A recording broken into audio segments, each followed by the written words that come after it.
breaks the shadow of the weary heart. Truth cuts the dark like a flaming dart. Voices rising strong to lift the call. This is the time we give it all. Lynne Scott Haggerman bringing the fire. Words that ignite hearts burning higher. Faith and power, no chains can bind. Step into the light and leave fear behind. Welcome back, everybody, to the Lynne Scott Haggerman Podcast, where truth has no filter, freedom is our mission, and light exposes the darkness. I am your host, Lynne Scott Haggerman, a survivor of child trafficking and medical experimentation underground at a U.S. University Medical Center in conjunction with our government through MK Ultra mind control. I'm the voice they tried to silence, and I'm silent no more. Praise God. Today, I'm also an international award-winning human resource consultant, an independent LifeWave distributor, and a marathoner standing strong in mind, body, and spirit. Please be sure to visit my website, qgrit.org, which is a website to help rescue the trafficked children and also to provide aftercare, as well as to provide aftercare for adults trying to recover from any form of trauma. Also, please visit me at liveyoungerlynne, LYNNE.com, where I'm an independent distributor of LifeWave, where the X39 and Celergize regenerate our stem cells. It is the wearable medbed we've all been waiting for. And please go to lynnehaggerman.com, where I offer my human resource consulting services. Now, let's get to the truth. I'm joined by Enrique Tarrio, and I'm going to bring him on in just a second. And for those of you unfamiliar with him, which I believe the majority of my audience is aware of at least his name, he's a former chairman of the Proud Boys. And today we're going to talk about who he was before J6 even happened, the true mission and purpose of the Proud Boys, what really happened during his trial, President Trump's pardon, Jeremy Bertino, which some recent information has come out, and Pam Bondi's recent actions. And most importantly, Enrique has agreed to share his faith and his plans moving forward. And this is a story of trials and truth and redemption. And Enrique, thank you so much for being on today. God bless you, sir. Thank you, Lynn. Thank you. I appreciate you for having me, and I appreciate your listeners and your viewers for watching. I mean, as a J6er, I think I speak for all J6ers when I say, thank you guys for your support. And thank you for keeping the faith. In the green room, I was telling you, it's overwhelming. It's overwhelming, the amount of support that we got. And we were like, okay, well, people are going to forget about us, and you guys have it. So I appreciate that. You are welcome. We will never forget you, my friend, are living history. And that's why my audience, we love the United States of America, and what happened was not anything that was remotely American. And this will go down in infamy, what happened to all of you, and you'll always be supported by us. And I think it is amazing whenever I hear that anyone was ever worried, a J6er, that there wouldn't be support, but you guys have gone through so much. And I'd like to start, Enrique, just you before J6 even happened, before Proud Boys was even a thing. I want to know about you, the man, and what life was like for you before. So I was raised by Cuban exiles that left the island very, very early, a little bit after the revolution. And then I was raised in a family that was extremely political, to say. That's me downgrading it a little bit. Okay. I first got involved in the political sphere back in 2004. Fortunately and unfortunately, the second George Bush, the George Bush reelection got me ignited, and I've worked here locally every general, midterm, and special election since then. So I've been active for a long time. I was pivotal starting the Tea Party movement here in South Florida. And then this guy came down this escalator, with these wild, in air quotes, ideas that everybody was feeling, and he touched on something that touched many of our hearts, and our anger and our love for the country. So I hopped on the Trump train very, very early on day one. So I'm a day one Trump supporter, and I knocked on over 50,000 doors for Donald Trump back in 2016. Not only the primary, but the actual general election. Then this group called the Proud Boys was around, and they were defending Trump supporters from Antifa and BLM. It's a different moment now because we don't have as much of a problem with those groups as we did before, mainly because the Proud Boys were always on the streets and are still on the streets today. And then, they stole an election, and like everybody knew it. And it was terrifying to know that Joe Biden was going to take the helm of the biggest and greatest country in the world. And he said it. His first, a lot of people forget this, his first video, he was virtue signaling, and his first video of coming out as going to be that he was running for president was at Charlottesville. He said, I'm going to go after the white supremacists, the scary white supremacists, and all these groups. And when they stole the election and they called it for Biden, I remember I tweeted it out, and they used that against me in court. I said, if Biden is allowed to steal this election, the Proud Boys would become political prisoners. And that was on November, I believe, 18th of 2020, and it was true. Because as Joe Biden was getting inaugurated, my brother and co-defendant Joe Biggs, his door was getting kicked down by the FBI. So he started out with a bang. Ever since then, there was 16 up until that point. There was 1,600 other defendants, and some people also. It's not just 1,600 defendants; it's their loved ones, their friends, and their families. And here we are today, a pardoned individual. That's very thankful of the president. Extremely, extremely thankful of the president. He's not just my president; now he's family. Amen. I want to go back in time just a bit because you are extremely active before and now with the political scene. And you mentioned that your parents were highly active in politics. I'm thinking that's because they came from Cuba with the communist suppression and they saw it in the United States or wanted to prevent it. And they saw it. Yeah, that's exactly why they moved. Like in Cuba, it was at the snap of a finger that communism came. The revolution came. But Castro, as a matter of fact, in that same capital, preached that he's not about communism. He was there to create a republic, right? He marched down the streets of DC with 5,000 American citizens at his back, and people were championing because he said, look, I'm gonna create a democracy. I'm gonna create this a republic. And as soon as he got into power, snap of the finger, surprise, communism. We're working with the Soviets. They executed members of my family.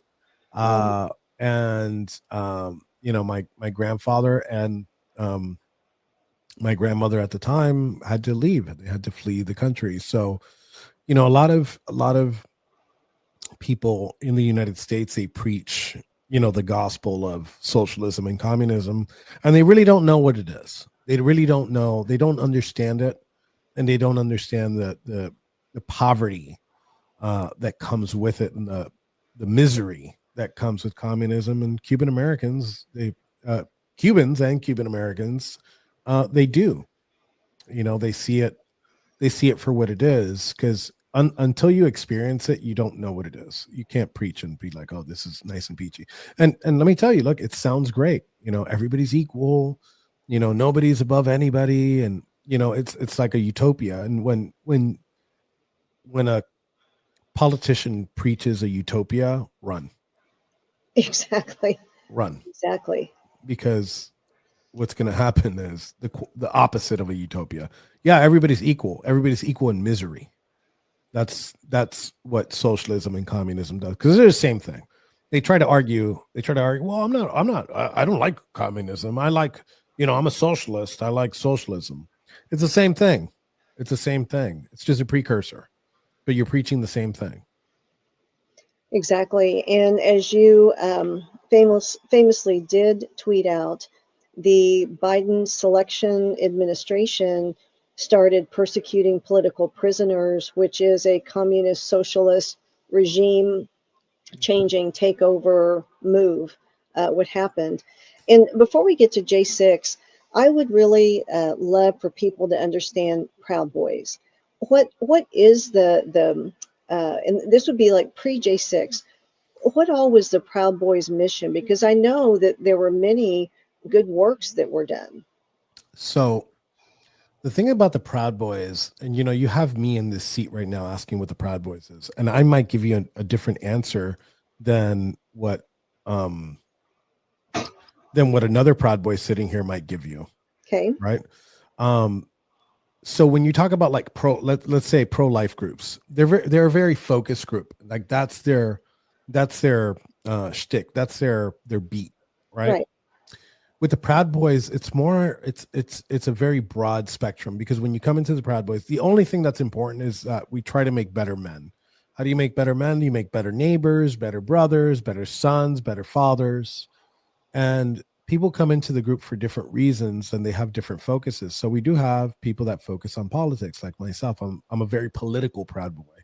Right. But I can't say that the entire organization's like that. And as a matter of fact, I wouldn't even say a grand majority. I'd say a majority of the organization's political. But there's a lot of people that just want to go out and drink beer with the boys once a month and hang out. We're a men's group. Right. We're not a political group. Our tenets obviously lean to conservatism, right? Yes. Our First Amendment, our Second Amendment, we have, glorify the entrepreneur, venerate the housewife. It's a very broad, what I'm telling you is it's very broad. So we have many focus groups that focus on different aspects. We have groups that focus on like what's that called? The drag queen story hour. I think that's what it's called. I call it the pedophile story hour, but go ahead. So their focus is that. So they go, and if there's one in town, they go protest it. They go disrupt it. They'll get tickets. They'll get in. They'll make a scene. They'll close it out. There's this group that is just recently there was a group that advocates for pedophile rights, right? And they have a convention every year. So what we did is we did a phone campaign to the hotel, the Hilton, that was hosting this event, and they didn't know what they were hosting, because on the outside, it says rights, data rights, and stuff like that. So they're like, they didn't know. So we educated them, and they canceled their show. And basically what they do is they're against the lists of sexual predators. You know how you get some locally? They're advocating against that. So we close that down. There's a lot of focuses. Like my focus, like I said, is very political, very legislative. I try to be a voice. I try to get this little bullhorn that was given to me years ago, and just they amplified it with this January 6th scam that the Democrats pulled, and basically it had the opposite effect of what they wanted. They wanted to put us away for life. They wanted to silence us for life, and all they did is amplify my voice. Praise God. And Praise I God. love hearing those missions that you talked about, especially with my background. For too long, the communist socialist agenda to emasculate the men has been working, and we need the men leading the way, protecting the women and the children, and taking action in order to do so, such as shutting down these horrific grooming pedophile shows that you were talking about, just one of many things. So I love hearing stories about that, because whenever I was little, there weren't any men doing that. And I believe if there were more men that were involved in stopping it, that we would have had a better handle, and this would have been the trafficking part in the United States down significantly, although still a problem because we need more men aware and women in the fight. So whenever it came to J6 and the stolen election, I know President Trump, it was a Stop the Steal rally, and he encouraged everyone throughout the United States to join. Now, it's my understanding, though, you actually were not physically there. I'm the only defendant out of 1,600 that weren't there. But what they did is it was methodical. They got the regular Joes that went to just support the president and walked in the Capitol. Didn't commit any acts of violence or didn't do anything, right? And then they moved their way up, and it was kind of like a chessboard, right? They went for the smaller pieces first, right? And then they got the knights, the bishops, the rooks, and then the main piece that they wanted was the president.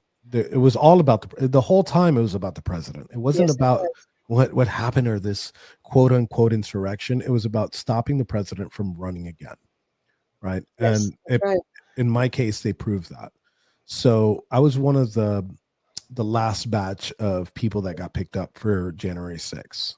And they put me in a room and they told me, they didn't ask me to tell them the truth.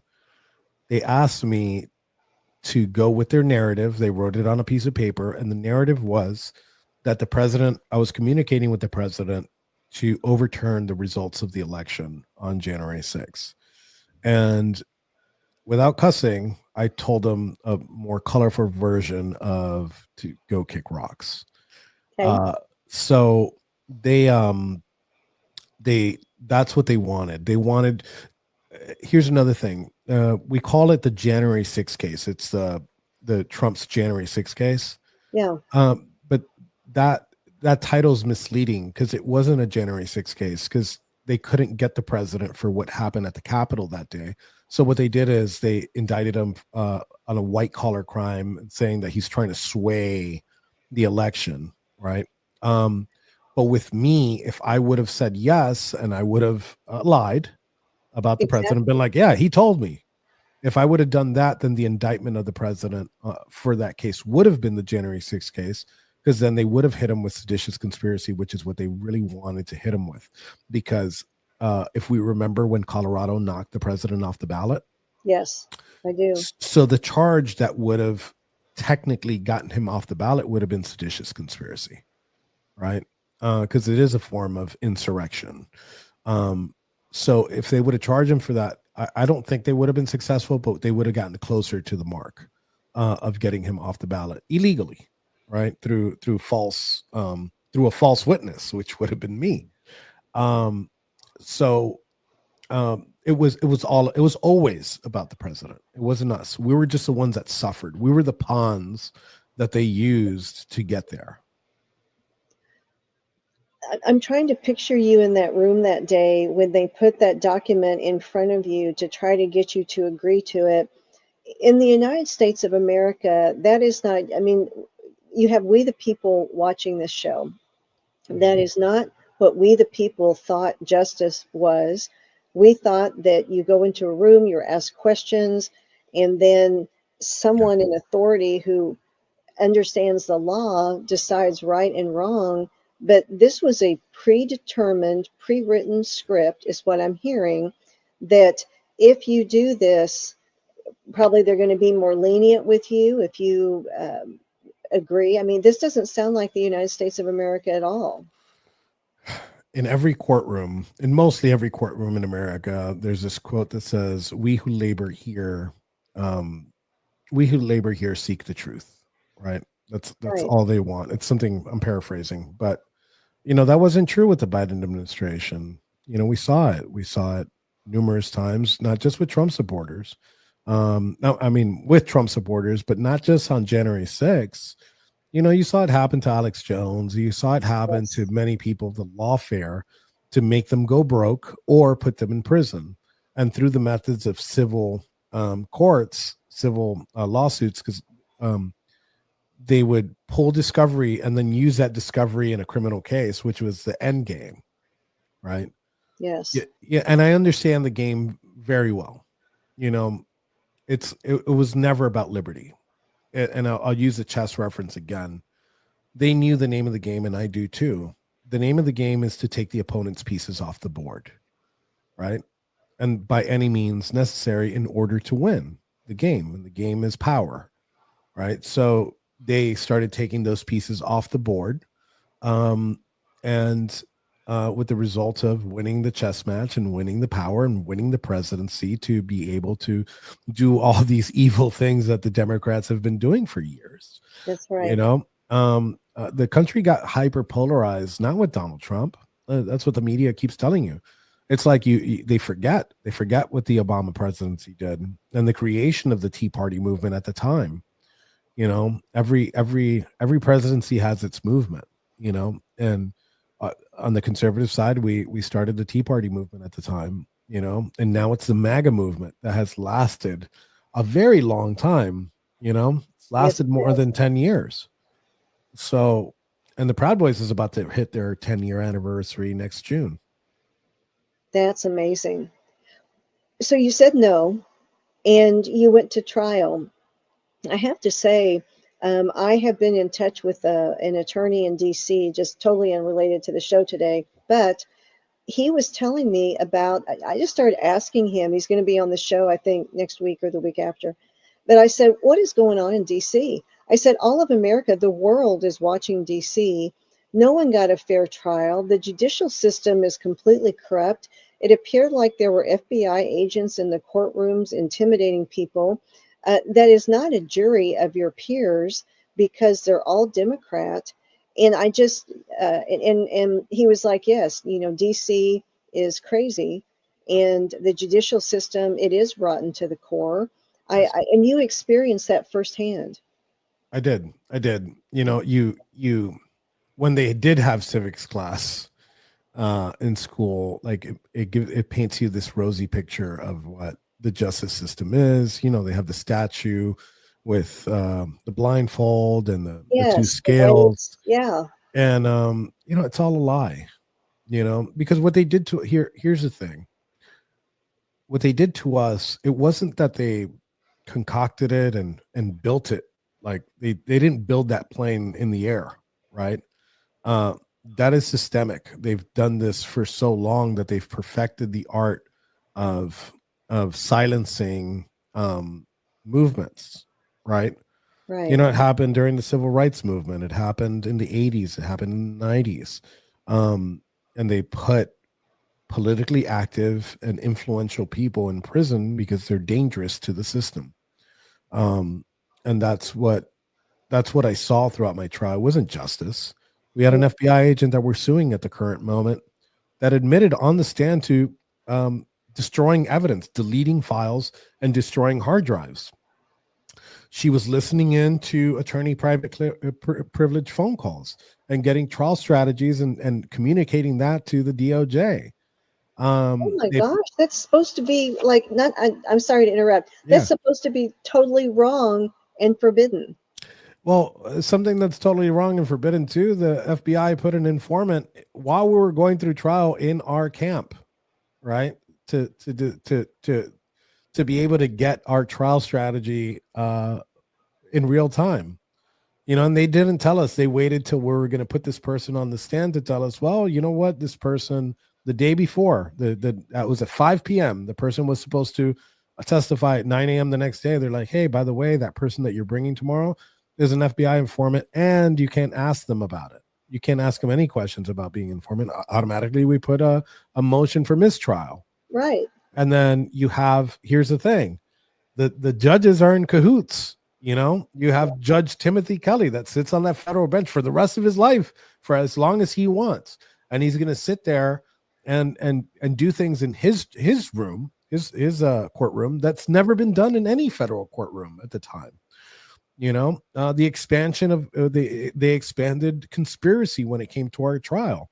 Now it's not just you and your co-conspirators. Now, if people unknowingly, it's called the mule theory. If a Mexican cartel slaps a bunch of cocaine on a mule, slaps its butt, it crosses the border.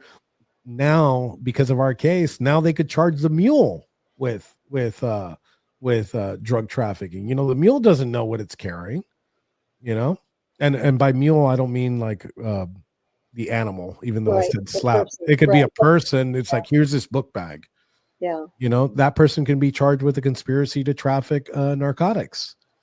And that's never happened in the U.S. courtroom. And they said that our tools were the other participants in the crowd that day, people that we've never talked to, people that didn't even know we existed. They were just there. So That sounds like a convoluted mess of lies. I mean, just sitting here, outsider looking in, a convoluted mess of lies and a pre-trumped up, predetermined ending where they just start doing whatever they want to get to the end result as quickly as they can. Yeah. And that's what they did for 4 years. And then look, I know we probably are going to discuss this because it's pretty much breaking news in the past 2 days, but like, Yes. we got our guy in office. He selected these people, and a lot of them are great people. And I'd like to believe that Pam Bondi is one of those great people, but again, we're seeing that inaction is one thing, but taking the opposite action is another, so I don't know. Do we have a new DOJ? I don't know. Well, and in case Enrique, because this is breaking news, I'm not sure how many of our audience is aware. So if you'd be so kind as to explain the situation, what you and the others were trying to do, and the breaking news with Pam Bondi, I would appreciate it. So there's 2 breaking stories this week, but I'll start at the beginning. About 6 weeks ago, we launched our lawsuit against the United States government, specifically the Biden administration and FBI agent Nicole Miller, which is the one that I told you that was listening into those calls, destroyed evidence. And, Yes. we were expecting, maybe a little bit of pushback, but we got a lot of pushback. The government just filed on Tuesday a motion to dismiss the charges. And they said that everything that occurred during that trial was done perfectly fine. And that the judge should dismiss this case. Well, here's the situation with that. It goes against what our president has said himself. And so in some cases, what Pam Bondi has said herself before she was nominated. Right. The prosecutor, two of the prosecutors in our case were fired specifically for their actions in our case, right? They were fired for the misconduct during our January 6th trials, and they were fired about 2 months ago. One of them was let go in February, and the other one, the main prosecutor in our case, was fired 2 months ago. Right. Well, you can't have it both ways. You can't say that there was misconduct, right, by these prosecutors and fire them, and then on the other hand, turn around and say, well, they did nothing wrong. Well, you know what? Now that opens up those prosecutors to sue the federal government for wrongful termination. So there has to be a choice here. Either you go with the Biden administration version of the truth, or you go with the truth itself. So we're working on that. And then just recently, the government star witness, I played the episode on Wednesday. Yes. Government star witness basically recants his entire testimony and admits to perjury. Yes. And Enrique, if you could hold that thought just a second, Yes, of I course. want to camp on Pam Bondi for just a minute. What you described is accurate. It does not make sense saying it both ways. What is your personal take on what is happening?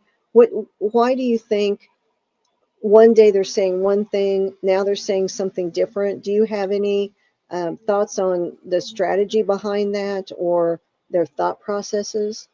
The Department of Justice, and they should be seeking the truth. We who labor here only seek the truth. Exactly. I don't think that the government wants to go through the discovery process in this case. I think that the discovery in our case would open Pandora's box, and cause chaos, right? Or what they think is chaos. It's not chaos. That's what justice looks like. Sometimes it's not pretty, Right. And this should be a layup for this DOJ. This should be like, all right, you know what? The other DOJ, which Pam Bondi has stated many times, was weaponized. This should be a layup for them.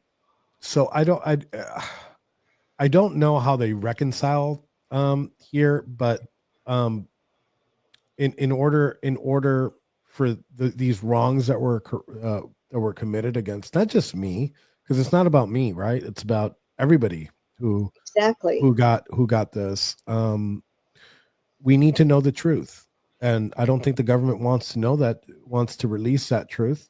But we're going to keep pushing, and if we get over this hurdle, which I think we will, the United States is going to know, the American people will see what their government actually, how its government actually operates, and all those civics classes are going to be thrown out the window, because the only way that we could do that is releasing all the files and letting the cards fall where they may.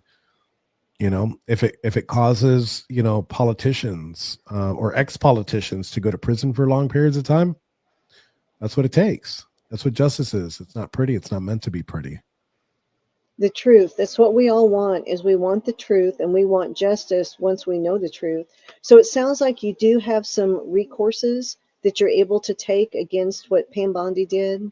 Yes. Good. Yeah, we have to file a response to the government's opposition, Okay. and in there's going to be many legs to stand on. One of them was those firings of those prosecutors, and then the second one is this witness that recanted their testimony Yes. and basically told them that he was coerced, that he was forced, and he was lied to by the FBI and the prosecutors. And currently, there's been some firings, but currently Special Agent Nicole Miller, which is named in our lawsuit, currently still works for the FBI. And then the main prosecutor for all the January 6th cases, her name's Jocelyn Ballantyne, a U.S. attorney out of D.C. She still works. She was the architect. She created the blueprints. Merrick Garland and Matthew Graves, the D.C. attorney at the time, said, we want to build this house. How do you build it? Well, they got Jocelyn Ballantyne, and that she built the blueprints on how to prosecute us. She's still working for the Department of Justice. She shouldn't. She should have been fired on January 20th, just a couple minutes after the president took office. She should have been fired, but she's still That's there. exactly right. And I don't think that. Listen, nobody understands. I don't think anybody understands how difficult it is to be president besides the president. You got Sure. a lot of things on your plate, so you're depending on a lot of people. I don't think this information has reached him. I don't. President Trump says one thing, Pam Bondi says another. And I don't want to dislike her. Look, she's done a lot of great things. John Bolton House was raided, Yes. the fentanyl, That's great. Yeah. the fentanyl, the amount of fentanyl coming into the United States has been dramatically decreased. The crackdown on illegal immigration, the crackdown on pedophiles, but those are things expected from the Attorney General. We need those promises. We need promises made to be kept. The promises that were made to us, we need them to be kept. And it shouldn't be that hard. Amen. So recently, your second piece of breaking news is Jeremy Bertino, and I know you did. So talk to me about that. That was a very difficult interview for me to do. I know. This is the person that helped put me away for 22 years. I know. What if him not testifying changed the results of our trial? Maybe not. We had a very biased jury. Jurors, out of the 14 jurors, 12 of them went to Black Lives Matter rallies in DC. So, that's not a jury of your peers. It's not. Yeah. It's not. And some of them said it. Some of them, the judge during the voir dire process of asking these jurors questions, they asked him a direct question. do you have strong feelings about Mr. Enrique Tarrio? And they said yes. And well, the follow-up question is, well, can you put those feelings aside and judge this case by the evidence alone? You know what their answer was? No, we cannot. That was their answer. They That were was- still on your. That was their answer. And the judge came back the next day, brought them back, and rehabilitated them. And they said, well, yeah, well, I think I can do it. And they go, congratulations, you're on the jury. You know, and some of these jurors after the trial, there was one that did an interview right outside after they passed their guilty verdict. They went outside and they went straight to the media, and they talked to the media, and they're like, well, you know, we didn't see the messages of the seditious conspiracy, but that's exactly why we decided to go with guilt. That I decided to go with a guilty verdict, because that means they're hiding it. They're hiding the seditious conspiracy. There was missing messages, deleted messages. That means that there was a seditious conspiracy. So, like, for the lack of evidence that the government had, is why and that's a lie. That's not the United States of America. Listen, I wouldn't dislike them any. I dislike them less if they were just honest. Hey, look, you're Enrique Tarrio, bro. You deserve to go to prison. Okay, be honest with me. Don't tell me. Don't make up this story. You know, I was raised in Miami. I know what a hustler looks like. I know what a lie looks like. You know, I deal with them all the time. Don't tell me that you prosecuted me because the evidence was overwhelming. You prosecuted me because you didn't like me and you didn't like the president, and that's it. That's exactly it.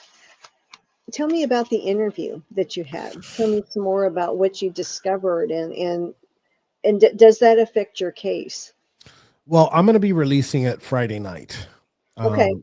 I'm going to be releasing it Friday night for the public, for the general public to. Right now, it's on my Substack. You go to Noble Lead. It's down at the scroller, noblelead.substack.com. And right now, it's if you want to support my work, I write articles. We do interviews. I do my daily news show in there. But this, like I said, it was very difficult for me to do. But you know, I sat there and we went through the timeline. You know, and he had 3 meetings with the FBI, and then his last point of testimony was on the trial stand where he looked us in the eye and he lied. But his first interview with the FBI was the most honest one. He says it. Look, that's the one where I was honest, right? Where I said there was no plan, that there was no way that these guys would do this, and I would have known because I'm in the group chats, you know. And it's a gradient from the first one all the way to his testimony, because we're completely innocent in one, and then in his trial testimony he used the word, oh, they were ready for all-out revolution. So exactly, very different. There's 2 different stories there. There's like, hey, there's no planning, and then there's all-out revolution. So I zero in on his different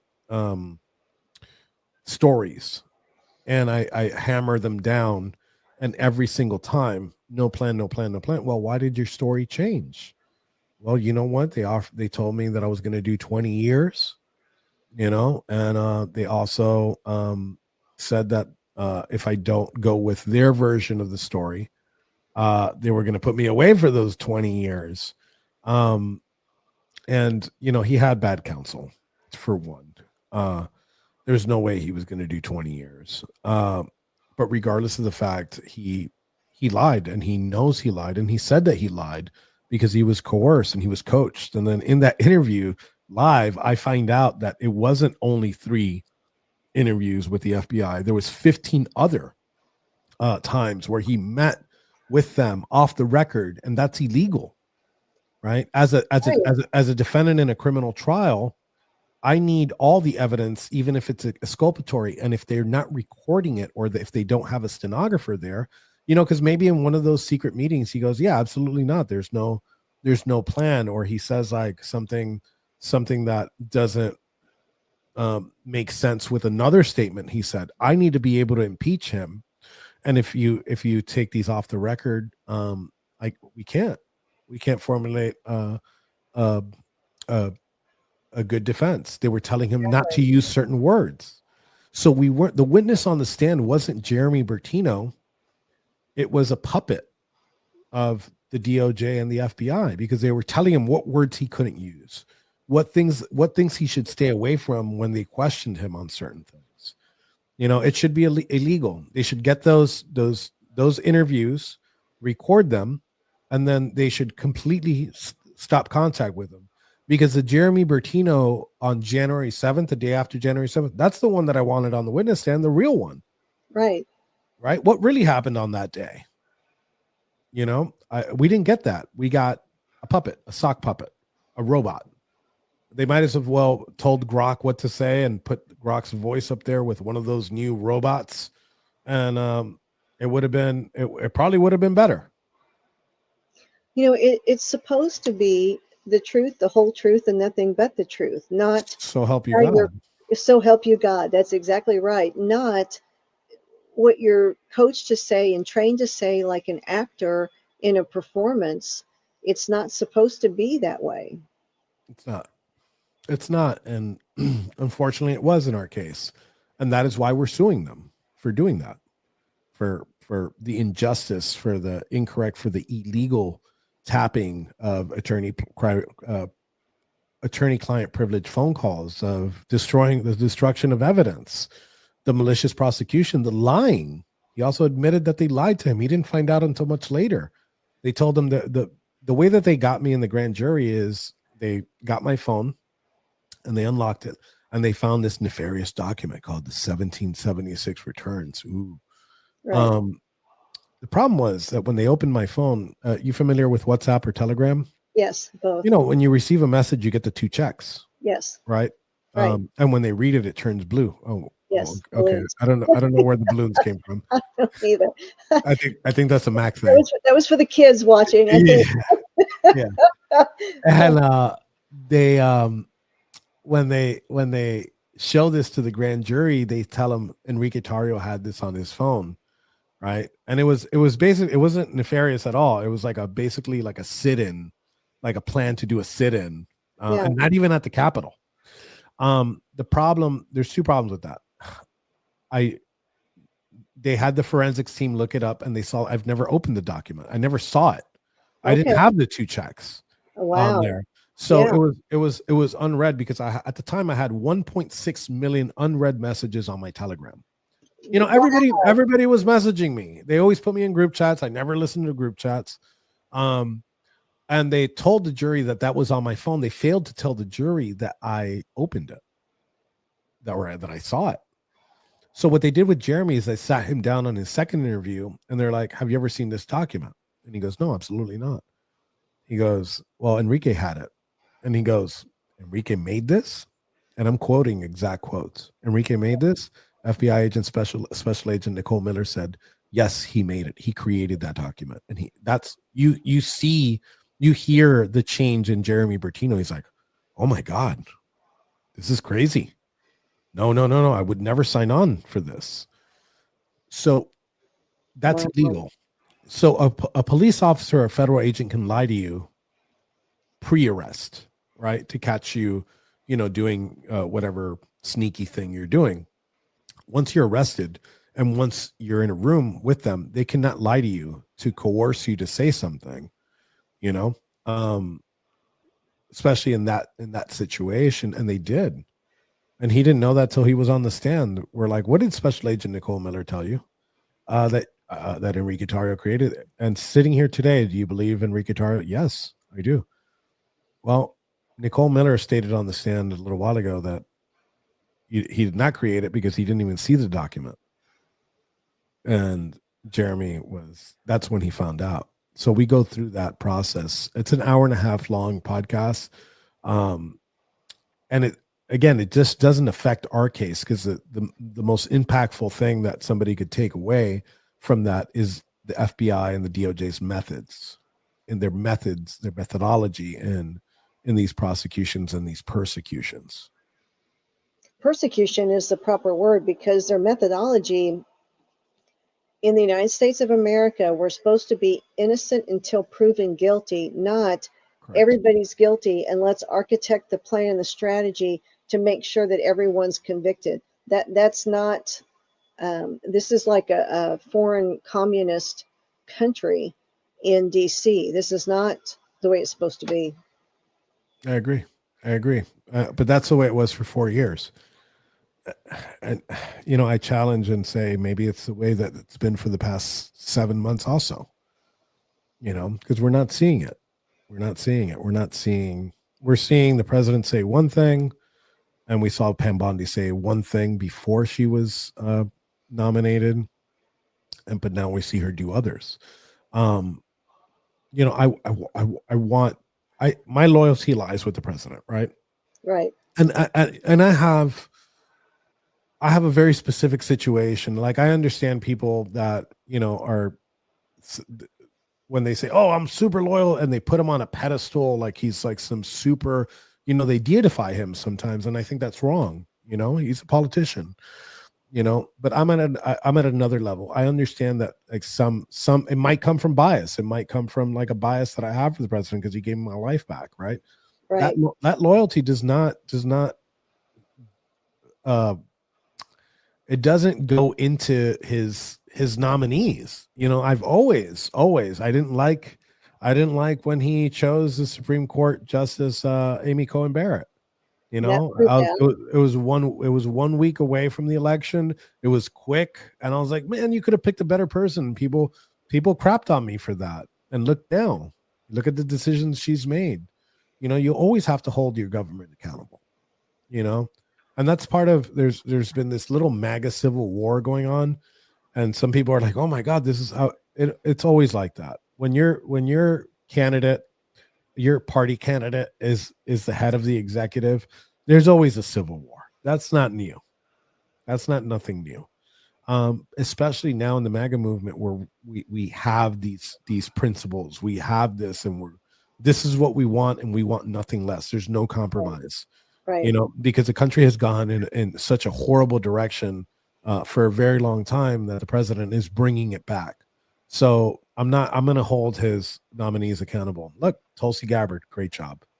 RFK, that's not my space, the health space. I'm literally smoking a cigarette with a Red Bull and some coffee here. So it's Maybe not my beat. Opportunity there, Enrique, but okay. Yeah. So it's not my beat. I think he's doing great. I don't know. Pete Hegseth's amazing job. Yeah.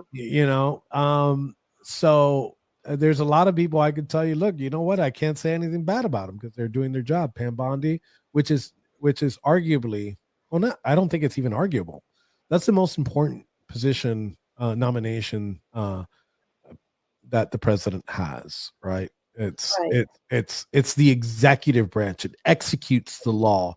We need the justice is brought in from the legislative branch, right? So that's the law enforcement officer in chief, right? That's the person that executes the law. So it is the most important one. I agree. Now, have you had a chance to actually meet President Trump or talk to him in any way? Yes, I have. And I took that opportunity. There's so many people that are like, oh, if you meet him, you got to tell him this and you got to tell him that. No, I took that opportunity with the president. I had about 10 minutes with the president, and I'm not going to go into detail. When you have a conversation with the president, pretty much it's you and him. Don't tell the world what you talked about, but I could give you the gist. Sure. For 10 minutes, I thanked him for giving my life back. We laughed. We talked about things. He recognized me, and he recognized my mother. Right, a Stark advocate. Sweet. And actually, the first person he recognized was my mom. She's like, "You were on Greg Kelly," called her out by name. So, but yeah, I 10 minutes of just bull crapping with the president. It was a good time. That's astounding. Did it shock you? How did you hear about the pardon? We knew it was coming. I already had all my stuff packed. And here's another tidbit that the public doesn't know too much about. So if you remember Inauguration Day on the 20th this year, he puts his hand on the Bible, right? And he becomes the 47th president of the United States. And then he was going to go to the Kennedy Center at 5 p.m. to sign the pardons, all his executive orders. What you don't know, and our president is a showman. I'm a showman. Yes. Right. And that was just like, that was just ceremonial, because he swore his oath at noon, and at 1:30 p.m. the Bureau of Prisons, he was already working. He didn't wait. At 1:30 p.m., just an hour and a half later, the Bureau of Prisons were getting emails telling the staff at the prison to get all the J6ers ready for release, because they want them released today. Wow. So they knocked on my door at about 2:30. They're like, "Hey, pack your stuff." And yeah, my mood didn't change. People were like, "How did you feel?" Well, my mood didn't change that day, because that wasn't the day of my liberty, right?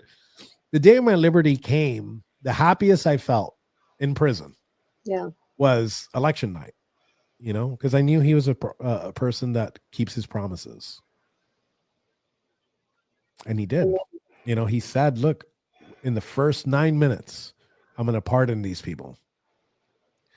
And I'd say he probably was maybe 2 or 3 minutes late, but I won't hold it against him. 3 minutes late. You're right. He does keep his promises, and he has made some other promises toward your direction. I would have to believe that the promises are going to happen. I Okay. have yet to think of something that he said that he hasn't done. I wholeheartedly agree with you. I think he doesn't know what's going on with this. That's why we're trying to make some noise with it, trying to get to trying to get this information to him, because I want him to make a call the Justice Department, tell him what needs to be done. And it's not like do it out of pressure. It's the right thing to do. It's the truth. We can't. There's a lot of J6ers. I was very fortunate. I had the highest sentence, but Yes, you did. I can't tell you. I can't knock a J6er that did 30 days in jail. They're like, "Oh, well, you only did 30 days." Well, those people that do 30 days, they probably lost like their families, they lost their homes, they lost their jobs, their careers, some of their licenses to work. Yes. I'm a business owner. All you could take from me is material things. I have God has granted me with a great support system, a great family, a great mother, and a great brotherhood that, through thick or thin, they were there, and to tell you something else about our brotherhood and our fraternity, Yeah. in any other conspiracy case, it happens every day. If you get arrested with 5 co-defendants, 4 of them are going to turn on you. That's the That number. is normal. Almost every case, that's what happens. They turn even families against each other. In my case, 5 out of 6 is good. 5 of us stood strong next to each other. We could have just turned on each other and been like, "Yeah, he did it. No, his fault. No, his fault." And pointed those fingers but we didn't. We stood strong. So that's a testament to I told you that the Proud Boys are about making greater men. And I think that's one of the best testaments to that. It is, because you're right. Normally in these cases, we have all seen how this goes. People turn on each other, but that's because in those cases, normally the people have some criminality involved, and you guys did not. You truly were a brotherhood, and I know you specifically. I'm not. I think the other men are too, but I don't know them. Are a man of faith. And we have lots of people of faith watching, if not every one of them. So I would love if you'd we have probably 6 or 7 minutes left of the show. I would love it if you would share about your faith in God and the hope that brought you, because we've all been rooting for all the J6ers and just love to hear how God helped you out during this time. I can't say that I found Jesus in prison. I could tell you that I found Jesus a long time ago. Good. Right. Good. I remember, it was about 2001. I was a party animal, crazy. And I got with my girlfriend at the time, and she started taking me to youth groups, Friday nights, and then going to church on Sundays. And I found I found my faith there, but what prison did is, I was in solitary confinement for 3 years, almost the entire time I was there. And it strengthened my faith because it's all you have. You can go crazy and talk to yourself, or you can gain your sanity and speak to God. So Isaiah 54:17, no weapon formed against me shall prosper, and it didn't, because the devil was trying to get in my head. The devil was telling me, you're going to be here for the rest of your life, and I knew I wasn't. I knew one way or another the wrongs would be corrected. And through his laws, I think that I forgive those who did that to me. I forgive Jeremy for doing that to me. It's God's judgment, not mine. So Expand on the forgiveness, because I know people are very interested in that too, because of course, as Christians, we're told to forgive. Whenever I was little, as an adult, when I was working on everything that happened to me, there was a lot of forgiveness to be done. A lot of people who harmed me and all the other children that I saw, and it was a work in progress. And I call it the road to freedom, because once you've done the forgiveness was for me, so I could let go of those people. But with you and the forgiveness, did it come easy for you, or did you have to work at it? Or no, it came easy. It came easy. I could tell you it came easy. I'm strong in my faith, and I know that. And I don't want people to think that, I forgive him. That doesn't mean that, like, we're going to be friends. that's right. It doesn't mean that I forget. That's I remember. Because he was part of the machine. He was part of that machine that put me in there. And I don't know if I have the strength. If I were to see him again, if I don't know if I have the strength to not be angry and release that anger. So I don't want to put myself in that situation. But again, my faith is strong, and he's going to have to find true forgiveness. And there's only one way to do that. How did you know for sure that you weren't going? Because you got the longest sentence, 22 years.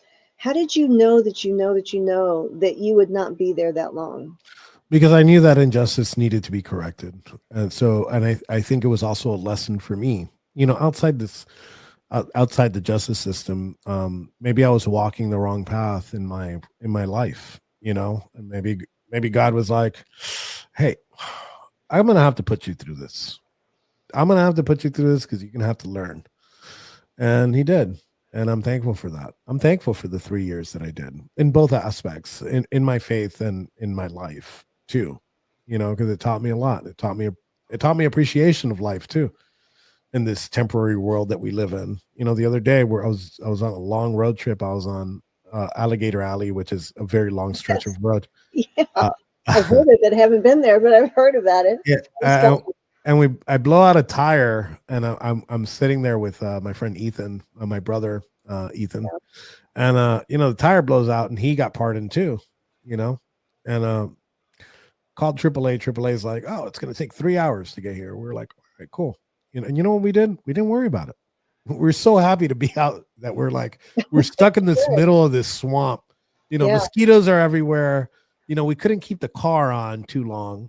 So the air conditioning, it's hot, it's swampy. Yeah. And like, we were just enjoying the time, we're out there in nature. I went outside, looked at the moon a little bit, looked at the stars, hung out, we sat on the curb of the road of the highway. So yeah, I have a lot to be thankful for. Freedom in life. So what's ahead? What's ahead for you? And what are some final words that you have for the for the audience? What's ahead of me? Retribution is ahead of me. And I say that a lot because it's like, oh man, what did he mean by that? Is that crazy? No, it's not retribution as far as like violence or anything of the sort. Retribution is justice, right? That's right. We're gonna use all legal means, whether it's lawsuits or criminal complaints for the people who did this. We want justice, and that's what it looks like. I'm gonna keep speaking truth to power, and I'm gonna keep calling out the demons. And and in those works, we've created a lot of community projects. I have what's called the 1776.shop, which is a community oriented, it's kind of like an Amazon for conservative merchandise. Yeah. And some of our shirts are a little edgy, like the one I'm wearing right now, Capital Raiders with like the LA Raiders thing. Yes. So they're a little edgy and stuff like that, but it's all conservative vendors that are allowed to sell on there. And I started the War Boys podcast, which is a studio of multiple. We have 12 hosts, all different shows, all different walks of life. We even have one of our hosts his name is Patty, and Patty is a left winger. Patty doesn't like Trump. But we like free speech, so we allow him on the network, and he has his own show. And then now I just opened my Substack. So, and I have a lot of exclusive content that goes on there. I don't ask for donations or anything like that, but if you want to support my work, it's nobly.substack.com. That's amazing. And I love, frankly, just as a side note, the fact that you have Patty on, because this is the United States of America where we have free speech. And we need to be able to talk to each other about our opinions and our beliefs and become we the people again, all of us. Ignorance in the name of free speech is still free speech, and Patty could be as wrong as he wants. He has an hour-long show, and he's wrong about 59 minutes of it. The minute that he's right is usually when he's not talking or he's taking a sip of his coffee. But for the most part, we do support Patty's free speech on the War Boys Studios. I love that. I mean, you're putting feet to your faith, and God bless you for everything that you have done, Enrique. You are a beacon here in the United States of America, and so many people look up to you for the warrior that you have been, for truth and justice. And God bless you so much for being on my show. Oh, thank you, Lynn. I appreciate it. And I believe that even your viewers here if put in my position, would be those warriors too. I agree. Amen. So, amen. Thank you, Lynn. You're welcome. So until next time, everybody, this is the Lynne Scott Haggerman Podcast, where truth is rising, and so are we.